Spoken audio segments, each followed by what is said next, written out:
The film which you are about to see is an account of the tragedy which befell a group of 5 youths. But had they lived very, very long lives, they could not have expected, nor would they have wished to see as much of the mad and macabre as they were to see that day.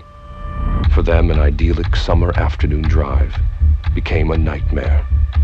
The events of that day were to lead to the discovery of one of the most bizarre crimes in the annals of American history: the Texas Chain Saw Massacre.